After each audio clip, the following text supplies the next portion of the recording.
Hey guys, Jayden here. So I guess it's gonna be a impromptu video. So last time I checked up with you guys was probably on Instagram while I made some New Year's resolutions. Today it's more kind of like an update of what's going on in this little head, you know. I just realized that could be interpreted the wrong way, but no, not like that. But yeah, just a lot of things that I've been thinking about recently. Right now is 3:10 p.m. January the 28th, so it's practically the end of the month now. Hey guys, Future Chris here. It is February the 1st and I'm busy editing this video. Now, the reason why I dropped in right now is because I actually know something that past Chris didn't know, and it kind of changes the whole feeling and outcome of the video. So make sure you stay to the end. Just a bit of a warning, it is going to be a long video, so you can set this to play in the background, maybe grab a snack or do something else in the meantime. Anyways, let's get back to it.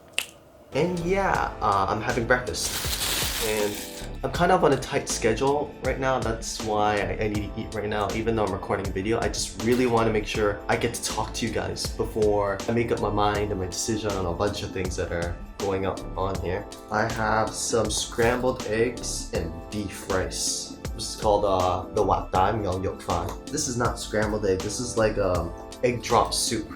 You know, you scramble the eggs in a bowl and just drop it in. It's technically a scrambled egg, but the medium, instead of just a frying pan, is boiling water.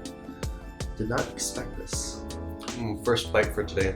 So now that I've gotten a bite in, it kind of brings me to the point where I want to talk about what's going on in here and what I've been thinking about.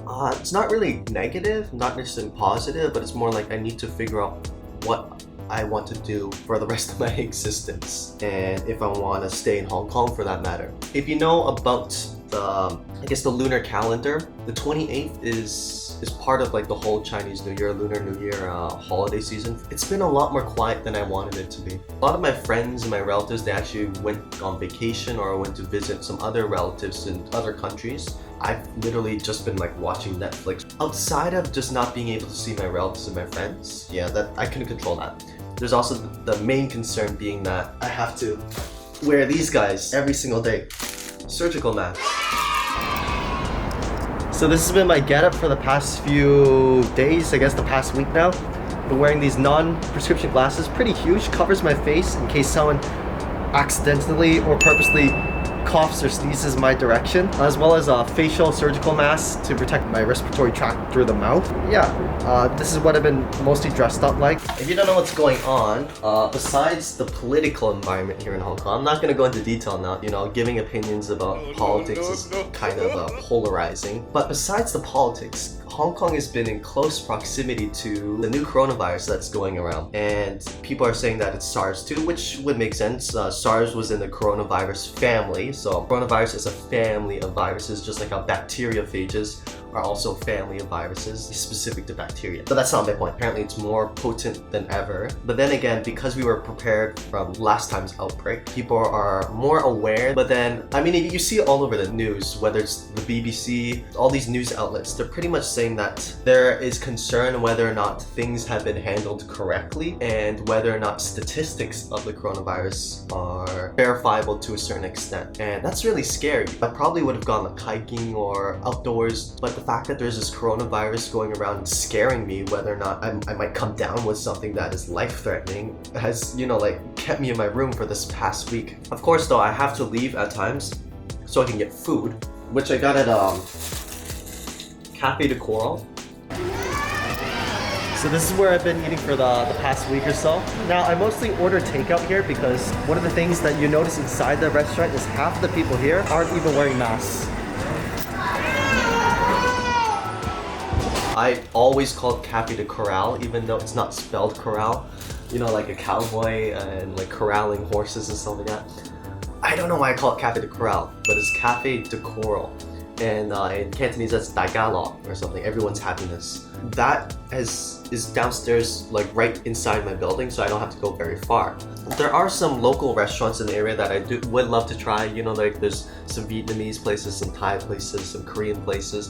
It's very strange because we're in like, I'm not living in government housing, but in the surrounding area there's government housing. And you would expect that a lot of the local people, they want to eat local food. But there's actually quite a diaspora of different culinary choices you have in here, which is really awesome. But because of the coronavirus, I don't really trust people and their sanitation habits. So you know, I got my mask, and even when I go outside, I wear these big fake non-prescription glasses just to protect myself from any chance of people accidentally coughing in my face. But that's besides the point. Because of the coronavirus, I have been just eating at this one fast food restaurant, breakfast and dinner. I don't really eat lunch. It's not bad because their quality for certain items can be really good. I really like their beef items, and their beef brisket items, really tender. And they also have this steak, sizzling plate steak, really good. You gotta try it. Where was I going with this? A lot of things happened in the past 6 months, you know, with the politics. And because of the politics, I was looking to move into a new flat. Really amazing. Really nice place. Completely brand new property. But that didn't end up going through because of, you know, the politics and the uncertainty with whether or not Hong Kong would be stable, let alone safe. I was supposed to roommate with one of my buddies, and we ended up giving up our first month deposit, which was a lot. Rent is not cheap in Hong Kong. I would say, to a certain extent, I would say it's about like 3 times more expensive than what I'm used to in Toronto. Toronto, you would get maybe 1,600 square feet for 2,000 US dollars. We were paying about 2,300 Canadian dollars at the time. That's for 1,600 square feet. Here in Hong Kong, 12,000 Hong Kong dollars a month, 138 square feet. It was a service apartment, which means that they would come and clean my washroom and floors, but that's just my washroom and floors. I can do that myself. And there was like the communal areas, like the communal gym, and then like you can hang out with a lot of people your age, you know, network. But I worked night shifts, and I found it really difficult at times to meet up with a lot of those people. And like I actually made a few friends. Some of them are my best friends. Like my friend Canty, I was supposed to roommate with them. He met his girlfriend there. Just a whole bunch of people that I got to meet and just be acquainted with. It was great, but it was expensive. I was paying, so 12,000 Hong Kong dollars a month is approximately 2,000 Canadian a month for 138 square feet for one person. So yeah, we lost our first month deposit, which was 20,000 Hong Kong dollars, but it was split between 2 people this time. It was 391 square feet. Much better, you know, new building, new facilities, huge swimming pool, awesome clubhouse, had a snowboard machine. Can you believe that? They had like a snowboarding conveyor belt, virtual, not sure if it was virtual reality, but they had like some sort of screen, and they had different boots that you would put on, and it's like you can practice snowboarding or surfing in your clubhouse at your apartment. Isn't that crazy? And it was affordable with the job I have. After food costs, transportation costs, and after rent costs, I would still be saving around like 5K Hong Kong a month, which is not too bad. But that fell through, and it was a disappointment. I'll probably talk about it in a different video, but it was difficult. People would be very two-faced. They'd be like, yeah, don't worry, you can trust me. But also like, oh, but we won't write it down. I'll talk about it in a different video because I think that deserves its own speaking time. And I think it'd be great for you guys to kind of figure out what it's like. It might be a video where you guys, if you're interested, can kind of figure out what it's like to rent an apartment by yourself, or maybe with a friend in a different country where you're not really part of the culture, or maybe there's some language barriers, cultural barriers, things like that.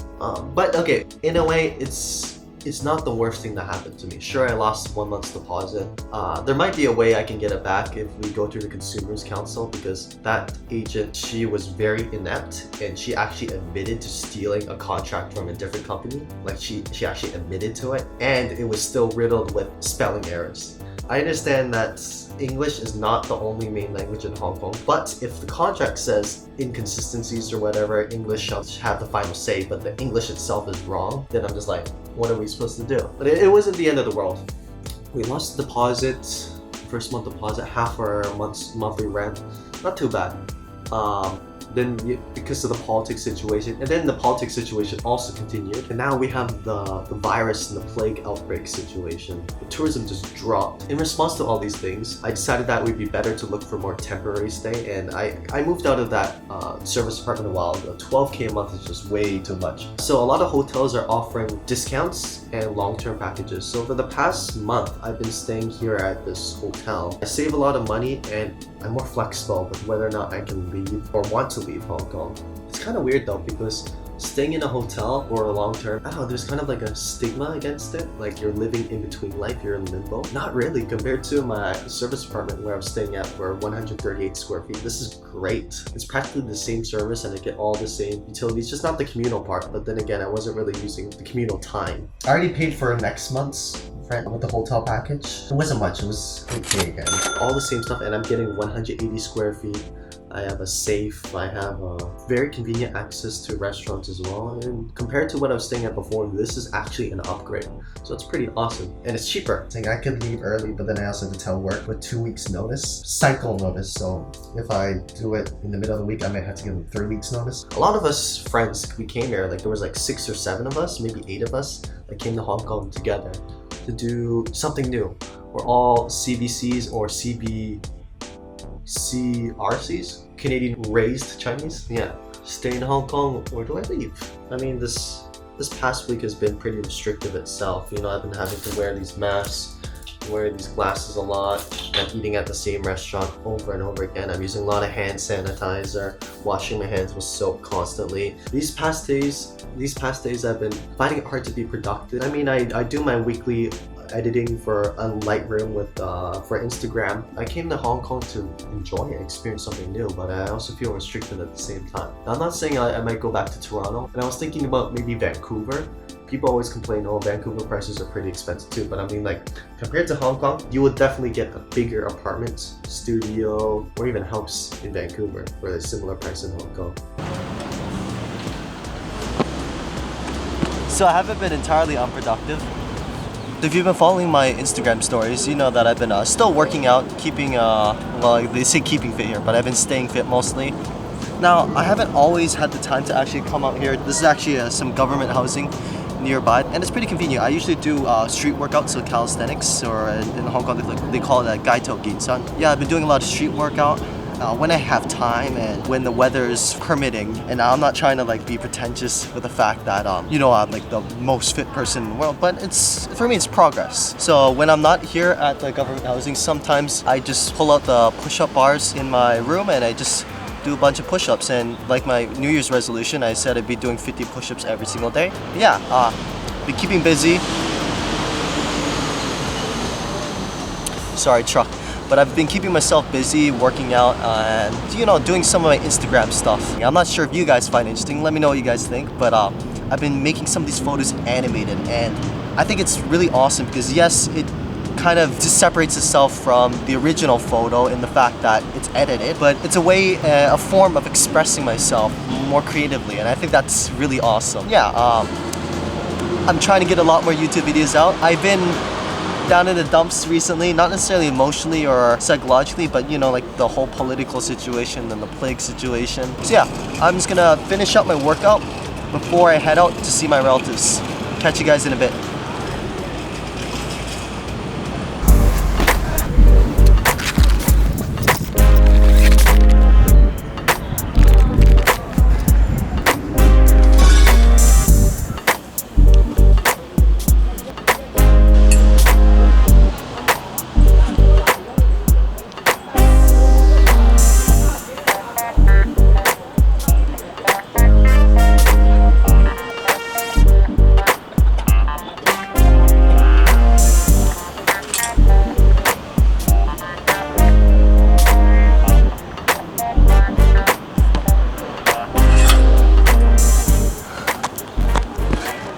Yo, I am beat.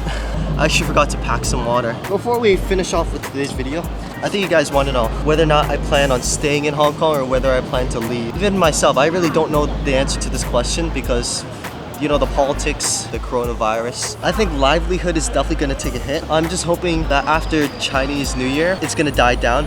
It's really hard. I'm not sure if I want to go back because life is so convenient here. I can go to the convenience store, I can go to the restaurant just downstairs around the corner, even back in my other service apartment. The transit system here, the metro, is like super cheap. It's fast. Gets you everywhere in Hong Kong, everywhere you need to.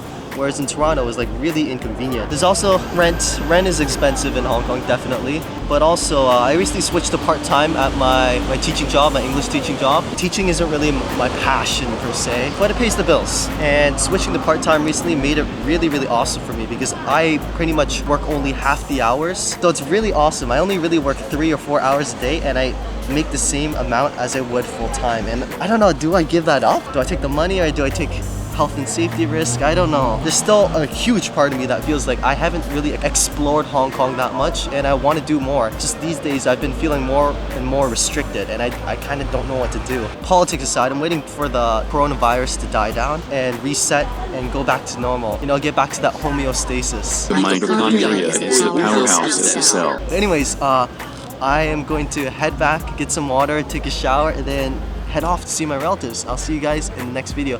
Stay tuned.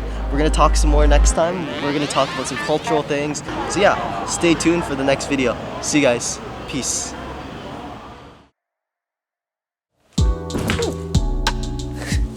So, Future Chris is back. I guess that brings me to what I wanted to talk to you guys about. And pretty much yesterday, I got some news from my workplace, and I'm not blaming it on them. It's definitely just the whole coronavirus outbreak that's going on right now. And they had to be the bearer of bad news, letting me know that all my shifts would be cancelled until further notice. But from what I've heard on the YouTubes, is that the novel coronavirus is supposed to peak somewhere or sometime in March or April. I'm not too hopeful. I was telling you guys earlier that I was on part-time, and part-time is great in a stable economy. But Hong Kong hasn't really been stable lately, so I've actually been taking the brunt of a lot of cancelled shifts and missed opportunities. And sure, this hotel arrangement definitely helps, but the fact of the matter is that so many things are going wrong right now in Hong Kong. Not necessarily just in my life, and like you can see it with the locals too. Today I was on my way to work. I just saw this huge lineup at Kwai Fong Metro Plaza, which is a mall, and this line went all the way around the Metro Plaza mall. So what I've heard from some friends at my old apartment is that there's also been some lineups going to the Watsons and the Mannings around the area. And those are basically kind of like our Shoppers Drug Marts, our Rexalls, our pharmacies, just to buy face masks. And I've seen this on the news too, where they're actually having to ration it in some situations. Like they can't even sell boxes anymore, they have to sell the masks themselves, and it's getting crazy, and I don't know what I'm supposed to do. Like I've already paid for this month's rent, and I still actually have a bit of money saved up, but it's just like I don't have work anymore. I don't know what to do. For sure I'm gonna have a lot of time to edit some YouTube videos and do some more YouTube stuff in general, but there's also the fact that I've seriously been considering going back to Toronto, and I don't really want to go back to Toronto during the winter season. It's too cold for me. But it's getting to the point where it feels like I have no choice. It feels like my enjoyment in Hong Kong, time and time again, been stifled, gatekeepered by a lot of the situational things happening in Hong Kong. And honestly, I don't really want to have to be making this kind of decision, but I guess sometimes life kicks you in the balls. Pardon my omelette du fromage. But yeah, that's gonna wrap it up for today's video. I'm definitely gonna be putting out some videos this month, whether it's my thoughts on what I've experienced in Hong Kong or my thoughts on current situational events. So yeah, stay tuned. See you guys next time. Peace.